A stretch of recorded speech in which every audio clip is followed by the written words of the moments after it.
नमस्ते। अच्छा, कभी सोचा है कि एक नन्हा सा बीज कैसे एक विशाल पेड़ बन जाता है? या फिर कोई जानवर इतनी तेजी से कैसे दौड़ लेता है? आज हम इसी राज से पर्दा उठाएंगे। चलिए बात करते हैं ऊतकों की, जो असल में जीवन के असली बिल्डिंग ब्लॉक्स हैं।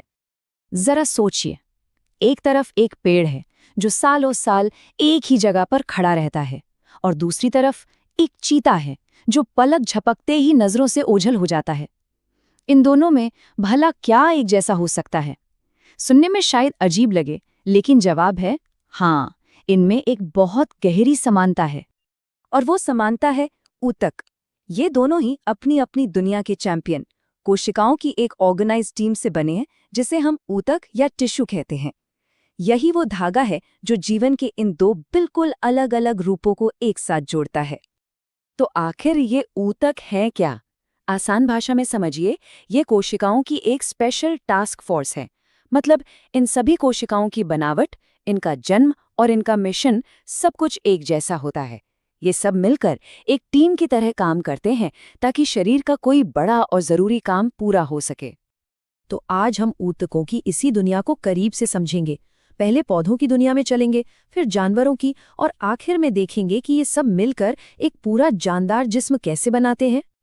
तो चलिए शुरू करते हैं। हमारा पहला पड़ाव है ऊतक, जीवन के निर्माता।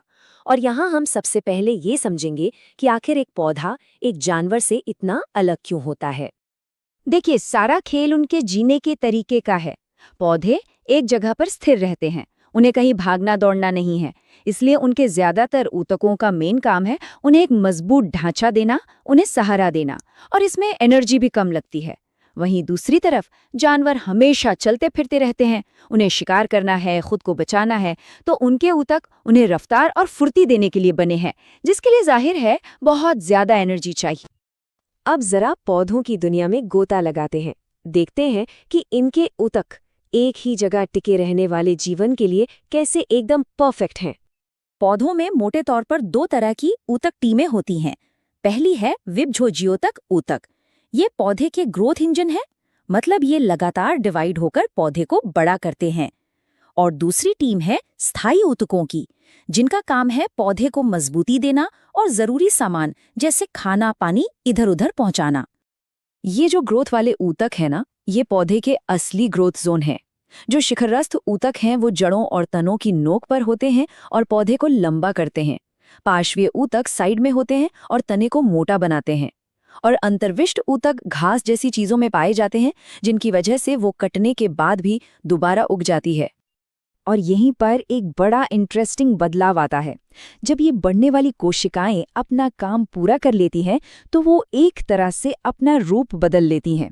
वो डिवाइड होना बंद कर देती हैं और कोई खास परमानेंट जिम्मेदारी संभाल लेती हैं। इसी कमाल के प्रोसेस को सेल डिफरेंशिएशन कहते हैं। स्थायी ऊतकों की भी अपनी एक मजबूत तिकड़ी है। सबसे पहले पेरेन्काइमा। ये पौधे का किचन और स्टोरेज रूम है, जहाँ खाना बनता और जमा होता है। फिर है कोलिनकाइमा। ये पौधे को वो लचीलापन देता है जिससे टहनियाँ तेज हवा में झूम तो जाती हैं पर टूटती नहीं। और आखिर में आता है स्क्लेरेनकाइमा। ये तो पौधे का कंक्रीट है, एकदम सख्त और मजबूत। नारियल का जो बाहरी कड़ा छिलका होता है ना, वो इसी से बना होता है। अब आते हैं पौधे के अंदर के प्लम्बिंग सिस्टम पर। इसमें दो मेन पाइपलाइन हैं। पहली है जाइलम। इसका काम है पानी और मिनरल्स को जड़ों से खींचकर ऊपर पत्तियों तक पहुंचाना। ये एक वन वे ट्रैफिक है, हमेशा नीचे से ऊपर। दूसरी पाइपलाइन है फ्लोएम, जो पत्तियों में बने खाने को पौधे के हर हिस्से तक पहुंचाती है, ऊपर भी और नीचे भी। ये एक टू वे डिलीवरी सर्विस की तरह है। चलिए, अब पौधों की शांत दुनिया से निकलकर जानवरों की तेज तर्रार दुनिया में चलते हैं। यहाँ ऊतकों की कहानी बिल्कुल अलग है, जो पूरी तरह से रफ्तार, एक्शन और तालमेल के इर्द गिर्द घूमती है। जानवरों के शरीर में 4 सुपरस्टार ऊतक होते हैं। उपकला ऊतक, जो शरीर के लिए एक कवरिंग या प्रोटेक्शन लेयर की तरह है। संयोजी ऊतक, जो शरीर का गोंद है, सब कुछ आपस में जोड़कर रखता है। पेशीय ऊतक, ये शरीर का असली इंजन है जो हमें हरकत करने में मदद करता है। और तंत्रिका ऊतक, जो शरीर का सुपरफास्ट कम्युनिकेशन नेटवर्क या इंटरनेट है। और ये जो संयोजी ऊतक है ना, ये तो बड़े ही कमाल के हैं। जरा सोचिए, हमारा खून जो लिक्विड है वो भी एक संयोजी ऊतक है। और हमारी हड्डियां जो इतनी ठोस है वो भी, कहाँ लिक्विड कहाँ सॉलिड। उपास्थि यानी कार्टिलेज हमारे जोड़ों को मुलायम रखती है, और वसा ऊतक एनर्जी का पावर बैंक है। ये सब मिलकर ही हमारे शरीर को एक ढांचा और शक्ल देते हैं। अब बात करते हैं शरीर के इंजनों की, यानी मसल्स की। रेखित पेशियां वो हैं जो हमारे कंट्रोल में होती हैं, जैसे हाथ पैर हिलाना।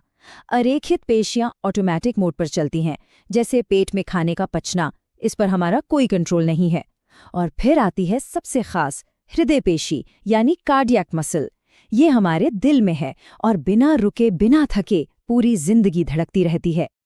लेकिन ये सब अलग अलग सिस्टम एक साथ मिलकर काम कैसे करते हैं? यहीं पर हीरो की तरह एंट्री होती है तंत्रिका ऊतक की। ये शरीर का सुपरफास्ट कम्युनिकेशन नेटवर्क है, जो बिजली की रफ्तार से शरीर के एक कोने से दूसरे कोने तक मैसेज भेजता है। और इस नेटवर्क का सबसे छोटा सिपाही है न्यूरॉन। इसका काम बहुत सीधा सा है। डेंड्राइट सिग्नल को रिसीव करते हैं, सेल बॉडी उसे प्रोसेस करती है और एक्सॉन उस सिग्नल को तेजी से आगे भेज देता है, बिल्कुल एक बायोलॉजिकल तार की तरह जो इन्फॉर्मेशन पास करता है। तो अब तक हमने सारे अलग अलग हिस्सों को देख लिया। अब इन सब टुकड़ों को जोड़कर देखते हैं कि ये सभी ऊतक मिलकर एक पूरा जीव कैसे बनाते हैं। जीवन की पूरी कहानी एक पिरामिड की तरह है। इसकी बुनियाद में है कोशिकाएं। जब एक जैसी कोशिकाएं एक साथ आती हैं तो बनता है ऊतक। कई तरह के ऊतक मिलकर बनाते हैं एक अंग, जैसे हमारा दिल या पौधे की पत्ती।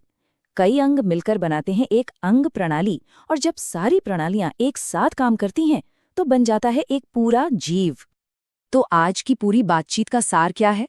सार ये है कि कोई जीव कैसे जीता है, उसकी लाइफस्टाइल कैसी है, यही बात तय करती है कि वो अंदर से कैसा बना होगा।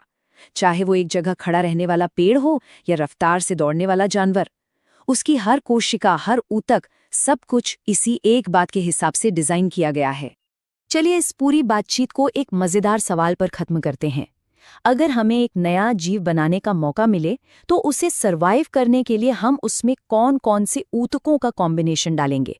क्या उसमें पौधों जैसी मजबूती होगी या जानवरों जैसी फुर्ती, या फिर दोनों का कोई अनोखा मिश्रण? इस पर सोचिएगा जरूर।